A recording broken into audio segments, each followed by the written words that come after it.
G'day everyone, welcome back to another video of the good, bad and ugly. You're here for round 6 of the 2023 AFL season. Anzac round has just passed upon us. Now I do have to actually say, I'm recording this video before the big Anzac Day clash between the Pies and the Bombers, just because I want to get this video out literally straight after that game, because I want to upload my tips the next day. So it's a bit of a squeeze in terms of the upload schedule, but if there is any moment that is quite deservable to be put in this video today, there's your answer pretty much. I might just leave it in the comments below as a pinned comment from what I do take from that game. But anyways, make sure to leave a like and subscribe if you're going to enjoy today's video, and let's get straight into it. Rightio, so we will kick it off with the first good, as we always do each episode. We'll start off with the first game of the round back on Friday night between the Dockers and the Bulldogs, and I just think the Dogs midfield is really humming at the moment, and this is just their point of difference. This is their main source of how they win games of football. They're always a team that relies on their star-studded midfielders to get really rolling. They're a team that relies on a lot of scoring from stoppages. They're able to do that on Friday night, and a huge win in the West against the Dockers. But as just stated, you look at their midfield, these are the sort of midfielders and how their system and how their team and how their list does shape. These are the sort of players that need to lift, and when they do lift, when they do play well, they usually win games of football. I'm talking by the likes of Bontempelli, who's probably on track to have his career best season. 2 goals and 31 disposals, the highest ranked player in the game. 8 clearances, 10 tackles. Treloar's been really underrated so far this year. Bit of a goal-kicking midfielder, kicked 2 and 35. McRae has been on and off and sort of been played and been thrown around position, but he had 14 clearances. Tim English is clearly the best ruck in the competition. His ability to cover the ground is top-notch. And when you get those sorts of plays, you know, Liberatore was working hard all night as well, and you have Bailey Williams on the wing kicking 3 goals, and Caleb Daniel thrown around in there too. Bailey Smith as well, he's still out of the side as well, so there's a bit of upside there. And when they combine to not necessarily smack teams in the contested game and clearances, that is obviously a key part to winning, but just with their game-breaking ability, you know, go for it, kicking goals. They had a lot of goals from their midfielders, and even their ruckman of Tim English has been averaging a goal a game. That's when Bulldogs do win games, and also generating scores off stoppage. That's where they are really good as well. Let's not discredit their key forwards as well. Norton with 3 goals too. I thought he was very good. I mean, 𝐓𝐴 had 0 goals, 3, but he is a player that's really working high up the ground, and he's a player that can work high up, take a nice contested mark and launch inside 50. But yeah, it's just their midfield is firing at the moment, and that is just their key ingredient to win games of footy, especially with the dog system, and they're awesome on Friday night. For my next good in this video today, I think it's safe to say that the Cats are back in business for 2023. I think a lot of people probably would have said it after their 2 wins the past 2 weeks, but you always, have a question on it. It was against probably the 2 worst teams in the competition. But we all know the Cats play good footy at home, and we know that they can play their good footy against some good teams now. They had a bit of confidence with those wins banked, and they smacked the Swans, smacking them by 93 points. Obviously with the Swans, they had a depleted defensive structure, but that's not discrediting the Cats at all. They were absolutely brilliant and back to their best. Just a combination of their skill and experience on the list is just showing to full fruition again this year, and especially from that game on Saturday night. Paddy Dangerfield, he looks to be back to his best, so almost like his finals form or even his prime of his career, because he is just still showing as a dangerous midfielder. His ability to continue to show burst and acceleration from stoppages, get those quick hands out to another player on the team, and they can generate scores himself. He's just the ultimate MVP sort of player when he is on the top of his game. Cameron Hawkins was just simply excellent, kicking 10 goals between them. Hawkins, we always question with this low pre-season, was it going to hurt him? But him in the air was showing his class. Their set shots accuracy was very good. They took a lot of marks inside 50. Just their delivery was sharp. They were very accurate. They were very efficient. I mean, they only had, I think, about 54 inside 50s, and kicking, 20 goals from it. They were just simply superb. They look solidified down back. 𝐼𝙗𝐿𝐼 is really having a good season in his new role of key defence, adding firepower with the likes of Tom Stewart with really good overhead ability, taking a lot of intercept marks. Stewart as well, back to sort of his best. He's really starting to get his season rolling. Brad Close and Blitzars, I just think their midfield, now Max Holmes in there a bit more. They are such a competitive bunch. From what we did see on Saturday night, they were just constantly smacking Sydney in the cold face, getting the ball out quicker, a lot more reactive at ground level. It was a fantastic win from them, kicking over 120, I think, 130 points it was in the end. They are back in business for 2023, that is safe to say. For my final good in this video today, we'll move over to St Kilda. I can't get enough of them, and with their pretty convincing and just well-structured win against the Blues, I do have to put them in this video today. Their defensive structure is just top shelf at the moment. You look against a team like Carlton, who can really put on points. Their forward half is scary on paper, but how they just allowed the Blues to control their football in their defensive half. We saw a lot of midfielders with a lot of touches, same with their halfbacks as well.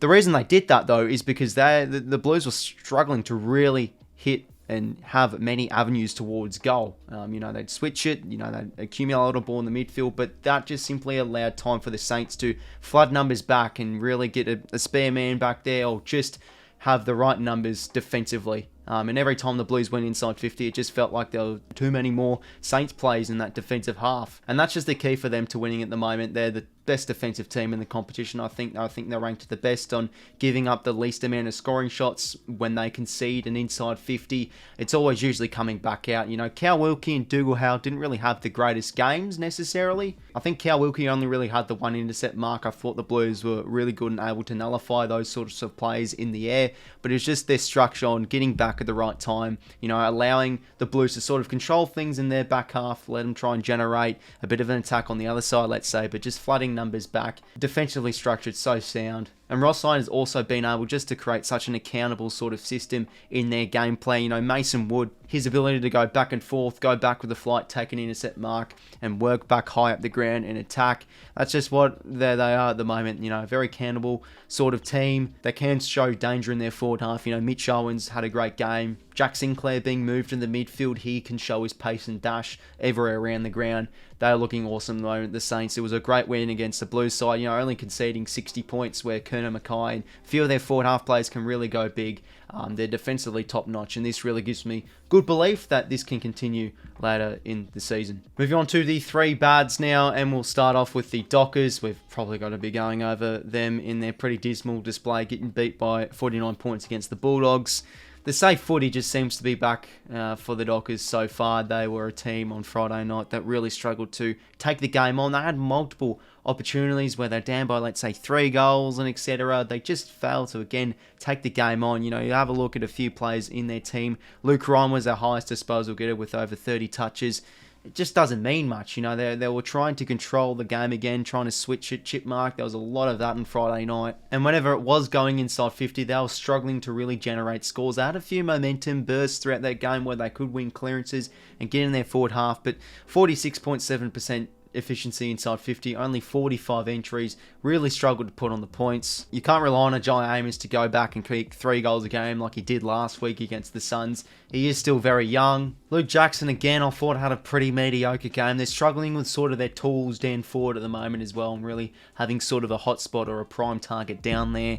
Always having to rely on sort of their smalls, like, Sam Sturt with 2 goals and Walters with 1. That's just always the inconsistent thing with their small forwards. They can either kick 3 or 4 and win the game, or they can just only kick 1 and not really have too much of an impact. I thought Sarong was really trying hard all night.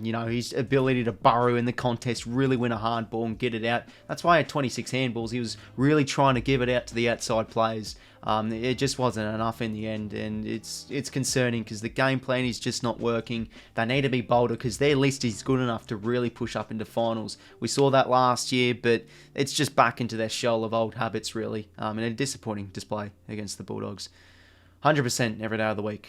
We will move on now to the next bad in this video today, and I've gone with one from North Melbourne. Now, it is a little bit harsh. They're expected to be a bottom 4 side, but just from the past 2 weeks, what I've seen from their defence on what they've allowed in their defensive 50 is a little bit of a concern. I think last week they gave up about 10 inside 50 marks to 𝐼𝙗𝐪 and about 25 against the Lions, and again they concede over 20 marks inside 50 against the Suns, who are a team out of form, and again it's just disappointing from what they are doing in their back 6. North just pretty much allowed the Suns forward half to really roam around and hit their targets inside 50. Ben Mackay, it's good to see him back in. Maybe it takes him a few weeks to really start to get going again. Daniel Howe's one of those players I always question how he's still on the list, probably because he was a former Hawk under Clarko. Maybe there's the sort of connection there, but he's just always playing really inconsistent footy. Logue back there does help them a wee bit with the intercepting game. I guess that is true, but just as a back 6, as a core, they've been really disappointing. They've just allowed a lot of easy goals, a lot of easy marks inside 50, and that's just been their struggle the past few weeks. They're also a team that's given up, at the moment, the most goals per inside 50 they do concede. So that's always a bit of a concern on top of that as well. It's a shame that North are now starting to slip away a little bit. But yeah, it's just their back six that's been the concern from again on the weekend and also the past few weeks. We'll move on now to the final bad in this video today. It was another disappointing display from the Blues, losing by 22 points against the Saints. Now, this was actually quite a decent game up to half-time, really. It was a bit of a goal-for-goal affair. Both teams playing quite decent, but it just was the better of the Saints in that third term to run away with it. And the Blues, again, just are lacking so many avenues to goal at the moment. Their ball movement is very predictable. It's vanilla. It just is not working. The bombing again from last week was sort of similar with Curnow Mackay struggling to really make an impact in that game too much. In the loss for the Blues, what did really catch my eye though is they were just not playing a fast brand of footy. They were playing sort of really slow. They were sort of chipping it around left and right. There's a high accumulation with their midfield. Like, yeah, Cripps, I thought, had a pretty good game. You know, he accumulated the ball. Cherry had, I think, about 37, 38 touches. Look, him himself individually had a game, but you look at their back half and what they accumulated, and had a lot of marks, I think, as well. Plus 39 marks. The Blues were just really struggling to hit their targets inside 50, so they just kept on waiting and chipping around the back and accumulating a lot of ball in midfield, and they struggled to really go. Like, you know, let's say Mackay would take a mark at half forward, instead of rolling around on his left, go quickly to the goal square. The Saints, it just pretty much bought the Saints time to allow them to go back, have their defensive structure and get flood numbers back, and have the numbers, the adequate amount of numbers to clear it back out of their defensive 50. But it was a disappointing game from them. They're, again, now a bit of a boring team to watch. You know, what's happened to their big midfield, their big, strong, scoring from clearances, scoring from stoppages sort of midfield from last year? That's really struggling on. But yeah, they're just lacking multiple avenues to go at the moment. Again, I still always say their bottom six plays probably aren't showing enough output at the moment. There's just too many plays in and out of the team. I still feel disappointing display. They really need to sharpen up their ball movement, get back to their strong contested game, and just play a bit of a faster and bolder brand of football, because this list is capable of making finals. I was bullish on them for making the top 4 this year, but things have really got to change heading into the next few weeks for the Blues. Moving on now to the 3 uglies. We'll kick it off with my boys, the Sydney Swans.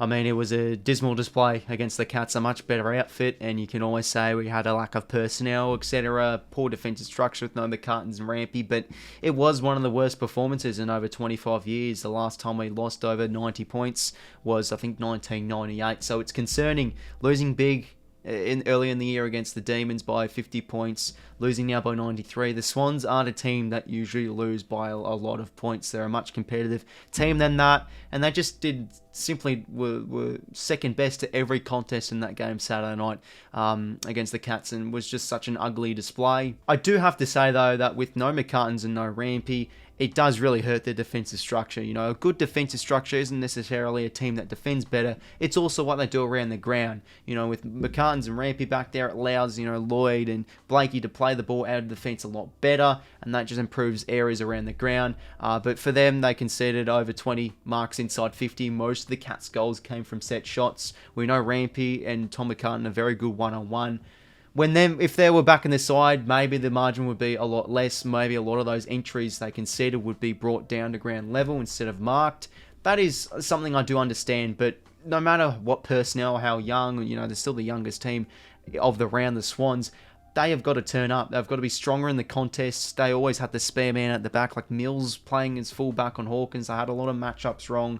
They were struggling in the contest. That's where it really did hurt them. They were not clean enough. They were not reactive enough. Around the ball, the Cats were just a lot stronger, a lot quicker, able to dish out those quick hands out of the stoppage. That's where Swans have really been struggling. They've been a team that's been very mediocre post-clearance. They're a team that really struggles to get their own hand pass out of the stoppage and then move and chain from that. Go forward. That's just been their biggest struggle, I think, this year, and conceding now heavy amounts of points left, right and centre.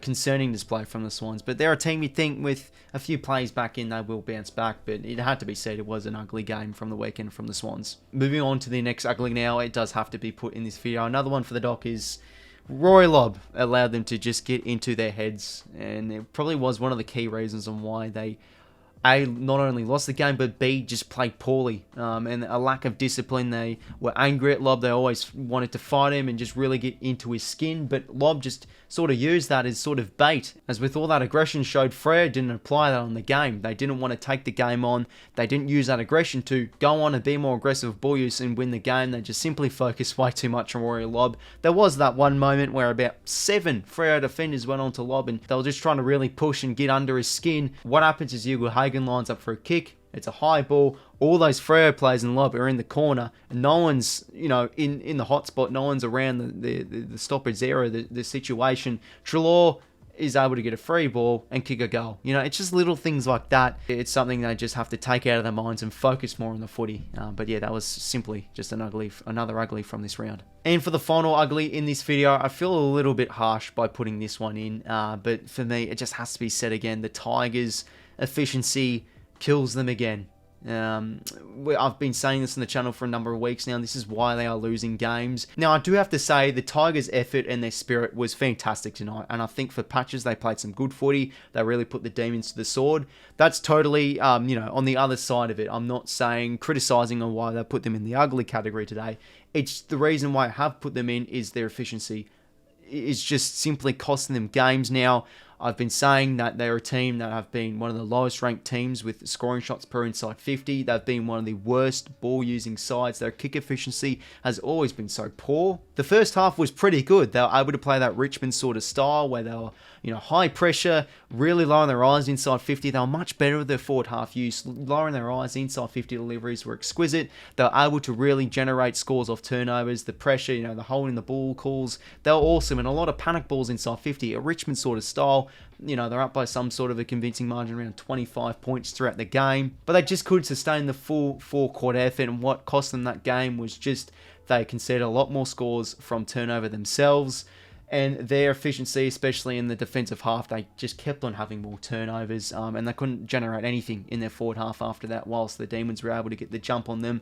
Van Ryn was also a disappointing thing against them, having a big fourth term. They couldn't do anything in the air. They were dominating the air across every areas of the ground, and now they are sitting at 16th, and this solely is an ugly thing. Who'd have thunk Richmond would be below North Melbourne after 6 rounds of this season? It's really started turning to a bit of an ugly thing. Again, nothing against their effort tonight. I thought they had some good patches. Their first half was good, but it just really was ugly again with their kick efficiency and their forward half efficiency. Where it really mattered, it turned against them again, and another disappointing loss to add to the Tigers in 2023. So everyone, there was another episode of the good, bad and ugly for round 6 of the 2023 AFL season. As I said again, this video will be out just after the Anzac Day game, so if there's any quite big moment from that game that I didn't put in this video, that explains it why I didn't put it in it, because I'm recording this video on Monday night just after the Anzac Eve game. So with that all explained, make sure to leave a like and subscribe if you went on to enjoy today's video.